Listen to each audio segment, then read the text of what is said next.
يسمني جيس والإستوريا تياي تبدأ في ليل مملية كويكب في بيتلم. الاريا كانت مملية بالريحة التبان والأنيمالي وقت لين تربية توليد كنت مستريح في مشتورة سمبليتشي. الجينيتوري تياي ماريا وجوزيبي كانوا يحرسوا ليا بمحبة وأميراتسيوني بلا ما كانوا يافوش دستين كانت يستنيني. ما دامش مارسا البريكلو. السلطان هيرودي محكوم من البزا والريابة أردنا لقتيل أطفال كلها تحت السنتين. الجينيتوري تياي موسية من أنجلو في هولما هربوا بيا لين لجيتو في نفس الليل. الفياتش كنيبس ومملين تشيرتتسي. سامنا ديزيرتي يحرقوا إفتشاينا مالتمباتي تالرامل واستحبينا من السولدات اللي كانوا اتفتشوا الرفوجياتي. كل باس لي عملنا كني قودات من الفيدي صحيحة الجينيتوري تياي في الودا ديفينا. فلجيتو عشنا بحلا برانين نتعلموا لينغوا ودرويت جودة. ين كنت نكبر انهارس لين الدنيا تمدواري باينين كوريوزي في الوقت اللي الجينيتوري تياي كانوا يخدموا بلا واقفين بش يسوستنونا. كين فدين لارت برانية لتايت الأول باسي تياي وتكلمت الأول كليم تياي. عداو سنين سكن في الأحر ستاينا نرجع ولورا لينارتنا. ستاينا نقعدوا في نصارت بلد زايرة فين كنت سنة دي طفولية والزوزية تياي. تعلمت السنة مسترود أشا من مسيري إنشم الريحة لنيام فريسك مقطوخ ونهص التقل تلقود في ديام كارفين. فتيت كانوا يافوا الجرين والحبيب تياي دوار السكوب أكبر اللي كان أتهبط في قلبي. ين كنت بس بين المسترود أشا جيس اللي كنت نكبر في بلد كوموني إذا كنت جورجيا وفيها البيستا ميسيوني اللي كانت تبدل الكورس الإستوريا. متى كل 12 سنة الفاميليا تياي عملت البلغرينات أنوالي لين جيروساليم على الفيستا تلايت. البلد كانت مملية بلغريني من كل مكان بلاريا مملية بالريحة الانشنس والوفيرتي ساغريفيكالي. في الوقت اللي الجينيتوري تياي كانوا أتيهيو بشي ريتورناو لين نازارت ينسب تروهي ريسيستيبلمنت مجبوط لين التمبيو. الديسكوسيونيات تلاليمة الليجي أفشناوني. كلي ممكن أتيدو في مخي أيام عارفين بروفونت اللي كنت أدني ما نفهمش الكلش. انبوتات من أوا انترنا إنقت معهم نعمل مستقسية ونفري إيدات اللي كانوا يهلوهم مستعجبة. التليتيم بقيت في التمبيو مادس في السكريتورة وفي الدباتيتي تيولوجيتي. إزمين دونو كان وقف وقت اللي كنت نتعشق بالعرفة الكبار والسبيرتو تياي كان يسباندي مع كل ريفيلاتسيوني جديدة.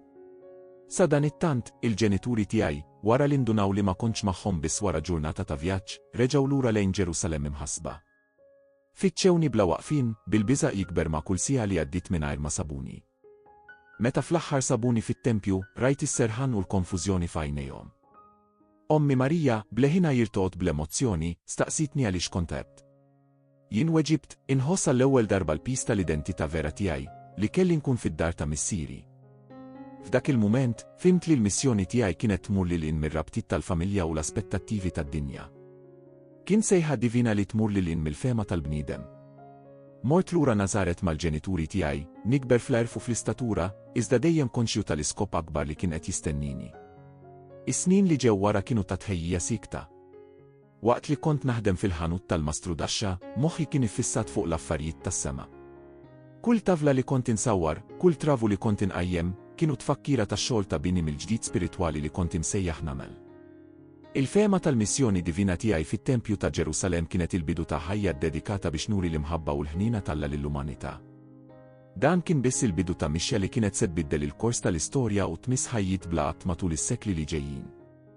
عدوا سنين ووصل الوقت باش نبدا الميسيوني بوبليكا تياي. جوزيبي مسيرة الربة ما كانش دومانا. حليت الحانوت المسترودشة في نازارت ومورت لين شمارة جوردان فين الكوجين تياي جواني الباتيستا كان اتيامت ويبريت كالنديما. الشتة شمارة كان مزود بالناس من كل قسم السوشيتا كلها هرقانة على جديدة. لاريا كانت مملية بسنس تستنية إيسو كل هات كان هوصلي شي حاجة استراورديناريا كانت وصلت بش السح. متى رسقت لين الكوجين تياي حارستنا التقت. هو عرفني منه فيه مش بحالا بين المسترودشة إذا بحالا داك اللي كان انبعتي حبار. كنت نافلي دان كان طريق لكل نمشي. دخلت في الميت كسهين تشمارة جوردان انهوس البيستا الميسيوني تياي يكبر. متى الكوجين تياي جواني الباتيستا عمدني يقدسني في الما حسيت ربطة بروفوندا مال مسير تسمى. كيف خريتش من الما رايت سماويت ينفتحوا. حميمة نزلت بالموت ووقفت فوق ايديا. اللي هنتا المسير انستمع يدوي دان وابني العزيز اللي بيهين عند العشقة تياي مش بس في ودنيا إذا في كل فبرة جسمي. في ذاك الوقت فهمت بصحيح السكوب تالريزيستنسا تياي. Il-qawwa tal-Ispirtu Santu ħadmitni tħejjini għall-isfidi li kienu ġejjin. Dan kien il-bidu ta' ministeru li kien se jbiddel il-ħajjiet u jisfida l-istrutturi stabiliti. Tlaqt mixmara Ġordan b'sens imġeddet ta' skop. Qalbi kienet taqbad bix-xewqa li naqsam il-messaġġ tas-saltna tAlla. Kont naf li t-triq il-qudiem kienet se tkun nibsa, mimlija b'ostakli u nuqqas ta' fejm, iżda kont determinat li nwettaq ir-rida tal-missier. Fil-jiem ta' wara ġejt immexxi mill-Ispirtu fid-deżert. Hemm qalb is-solitudni u l-ċaħdiet iffaċċjajt tentazzjonijiet li ttestjaw id-determinazzjoni tiegħi. Kull sfida li qellibt saħħet ir-riżoluzzjoni tiegħi u ħejjitni għall-ministeru li kien se jibda. Meta rġajt lura mid-deżert, kont lest biex inxandar l-aħbar it-tajba. Bdejt niġbor dixxipli, irġiel sempliċi li kienu lesti jħallu kollox biex jimxu warajja. Sajjida, ġabbara tat-taxxi, żeloti, taħlita mhux tas-soltu li kellha ssir il-pedament ta' moviment li kien se jbiddel id-dinja. Il-Ministeru Pubbliku tiegħi kien beda u malajr beda jikber. Il-folol madamux ma bdew jinġabru u jiżdiedu kuljum, miġbudin mill-kliem ta' tama tiegħi u mis-sinjali tas-saltna tAlla. Ftit kienu jafu li kienu qed jaraw it-twettiq ta' pjan divin li kien imur lil mill-fehma immedjata tagħhom. Kont nallem b'awtorità li kienet ħawwat u tisfida, spiss nuża paraboli biex nuri veritajiet profondi b'modi sempliċi u li jibqgħu f'moħħ in-nies. L-isfidi madamux ma tfaċċaw. Il-mexxejja reliġjużi, imħasba bl-influwenza tiegħi li kienet qed tikber, bdew jistaqsuni u jittestjawni. L-aspettattivi tagħhom ta' messija politiku u militari kienu f'kunflitt mal-messaġġ tiegħi ta' mħabba, maħfra u bidla interjuri. Għamilt mirakli li ħallew lin-nies mistaġba, fejjaqt il-morda, tajt id-dawl lill-omja, ġalt it-sopop jimxu. Kull att ta' kompassjoni kien ħarsa lejn is-saltna tAlla, wirja tanġibli tal-imħabba tal-missier għall-umanità. Wieħed mill-mumenti l-aktar memorabbli kien il-multiplikazzjoni tal-ħobs u l-ħut. Quddiem folla bil-ġuħ, ħadd 5 ħobżiet u 2 ħutiet, ħarist lejn is-sema, ringrazzjajt u qsamthom. Għaddexa ta' kulħadd, dik il-kwantità żgħira tmajmet aktar minn 5,000 ruħ, b'ħafna jibqa'. Dan il-miraklu għal reazzjonijiet differenti. Ħafna ridu jagħmluni sultan bil-forza, jaraw fija s-soluzzjoni għal bżonnijiet materjali immedjati tagħhom. Oħrajn tħawdu ma setgħux jifhmu t-tifsira aktar profonda tal-azzjonijiet tiegħi. Imxejt fuq l-ilmijiet tal-Baħar tal-Galilija, ikkalmajt mal-tempati b'kelma waħda, keċċejt ix-xjaten. Kull att sopranaturali kien sinjal li juri realtà akbar li ħafna kienu għadhom ma jistgħux jaraw. In-nuqqas ta' fejm kien kostanti. Anke fost is-segwaċi l-eqreb tiegħi kien hemm mumenti ta' dubju u konfużjoni. Kienu jimxu warajja, iżda spiss kienu jinterpretaw ħażin kliemi u emili, maqbudin fl-aspettattivi u l-preġudizzi tagħhom stess. Iffaċċjajt akkużi ta' da meta ħfirt id-nubiet, kritika tal-li assoċjajt ruħi ma' midinbin u dawk imwarba mis-soċjetà, u tentattivi biex jiżżufjettaw bija. Kull sfida kienet opportunità biex nuri l-verità dwar l-imħabba u l-ħnina tAlla. Il-missjoni tiegħi ma kienx li nikseb saltna tad-dinja, iżda li nibdel il-qlub u l-imħuħ. Kull talim, kull miraklu, kull konfront mal-awtoritajiet kien pass lejn it-twettiq ta' pjan divin li kien se jestendi ferm lil miż-żmien tiegħi fuq l-art. Hekk kif il-ministeru tiegħi kien mixi l qudiem, kien qed isir dejjem aktar ċar li t-triq il qudiem kienet se tkun jibsa. L-oppożizzjoni kienet qed tikber, kif ukoll l-aspettattivi mawġa ta' ħafna li kienu qed jimxu warajja. Iżda jien bqajt sod, għax kont naf li kull pass kien qed iqarrabni lejn l-iskop aħħari tal-miġja tiegħi. Anke fost is-segwaċi l-eqreb tiegħi, in-natura vera tal-missjoni tiegħi baqgħet misteru. It-12 dixxiplu li għażilt biex ikunu miegħi raw mirakli straordinarji u semgħu tal-im profond, iżda xorta waħda, il-fehma tagħhom kienet limitata. Pietru, impulsiv u dedikat, darba ddikjara li jien kont il-Messija, li ben tAlla l-ħaj. Dan il-mument ta' ċarezza malajr tajjeb meta, hekk kif bdejt nitkellem dwar id-destin tiegħi f'Ġerusalemm, ipprova jwaqqafni. Kelli nċanfru għax il-ħsibijiet tiegħu kienu tal-bniedem, mhux ta' Alla. Ġagbu u Ġwanni, l-ulied tar-rat, waslu biex jitolbuni joqogħdu fuq il-lemin u x-xelluk tiegħi fis-saltna tiegħi, mingħajr ma fehmu li s-saltna tiegħi ma kienx ta' din id-dinja.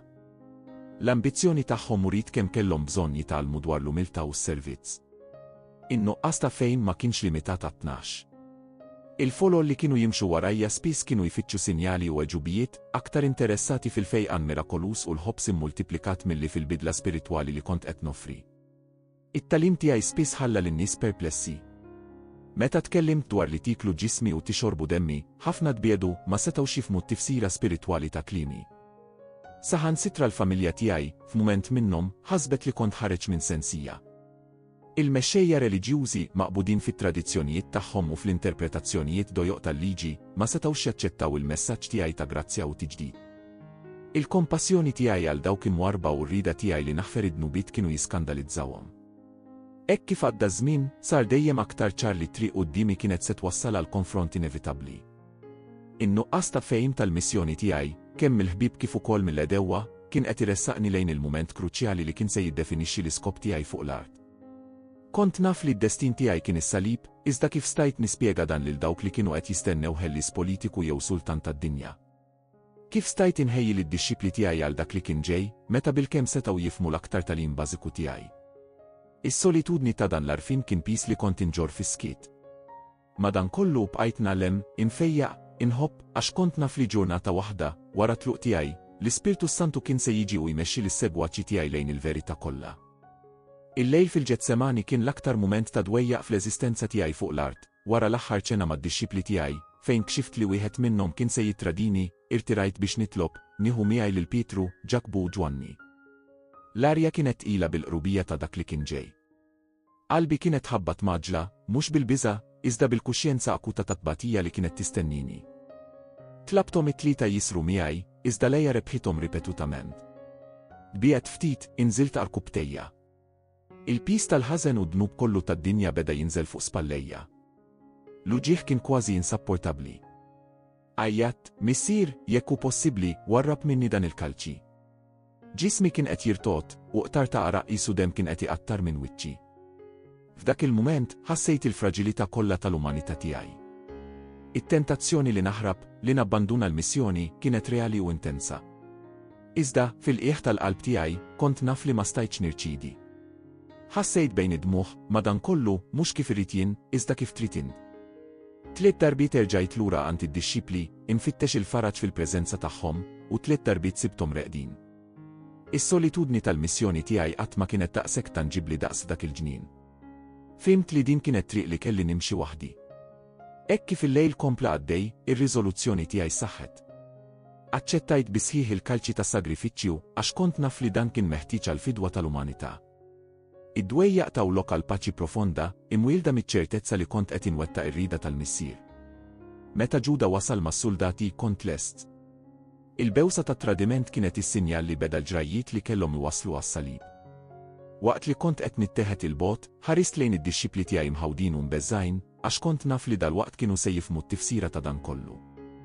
L-aċċettazzjoni tad-destin tiegħi fil-Ġetsemani kienet l-att finali ta' ubbidjenza li ġie qabel is-sagrifiċċju suprem tiegħi. F'dak il-ġnien, il-battalja spiritwali ntrebħet u tħejjet triq għar-rebħa finali li kienet ġejja.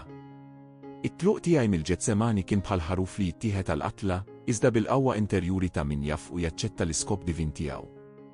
Il-ġrajiet li kienu se jsegwu kienu se jkunu tawġieħ, iżda kont naf li lil mis-salib kien hemm il-glorja tal-qawmien. Ix-xemx kienet qed titla' fuq Ġerusalemm meta ġejt imsallab.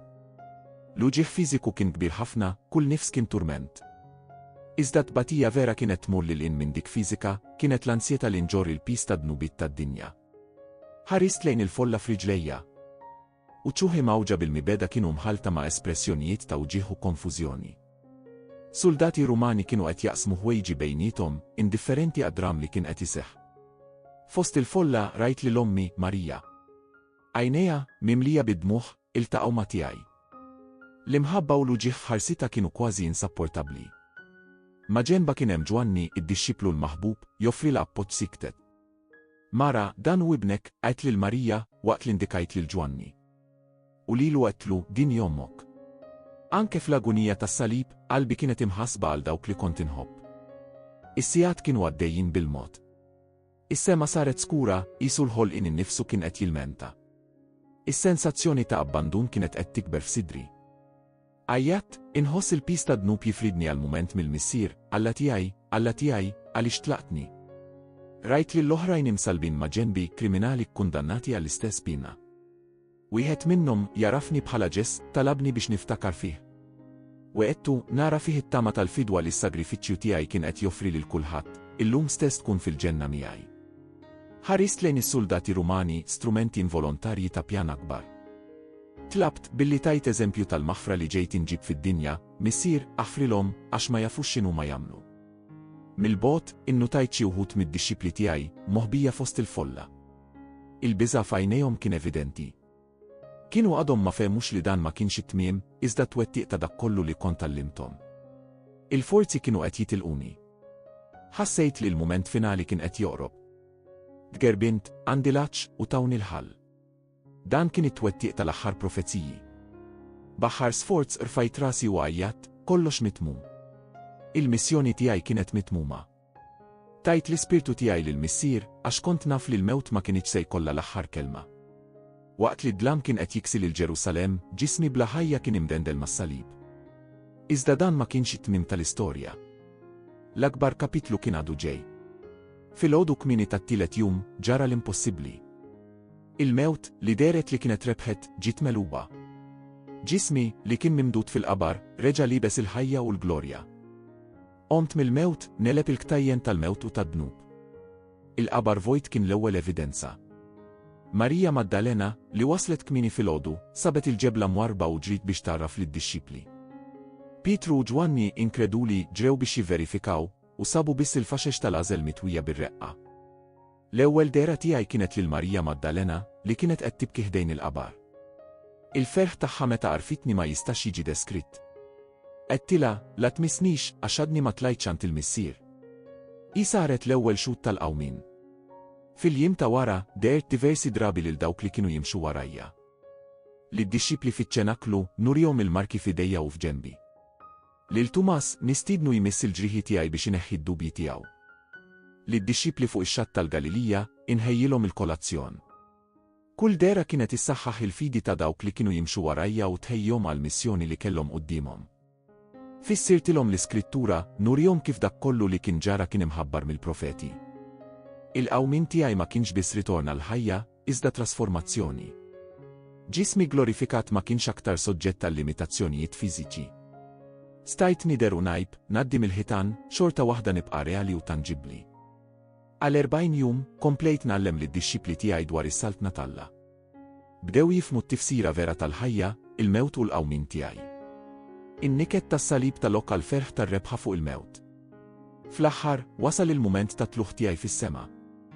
Fuq l-għolja taż-żebbuġ imdawwar b'dawk li kienu jimxu warajja, tajthom l-aħħar kmand, morru fid-dinja kollha x'andru l-Evanġelju lil ħolqien kollu. Weqedthom il-qawwa tal-Ispirtu Santu biex iwettqu din il-missjoni. Waqt li kont qed nitkellem bdejt nitla' l fuq. Id-dixxipli tiegħi kienu qed iħarsu mistaġba sakemm sħaba ħbitni minn quddiem għajnejhom. Żewġ anġli deru jassigurawlhom li kont se nerġa' niġi bl-istess mod li tlaqt. Il-missjoni tiegħi fuq l-art kienet mitmuma, iżda x-xogħol tiegħi kompla permezz ta' dawk li jemmnu fija.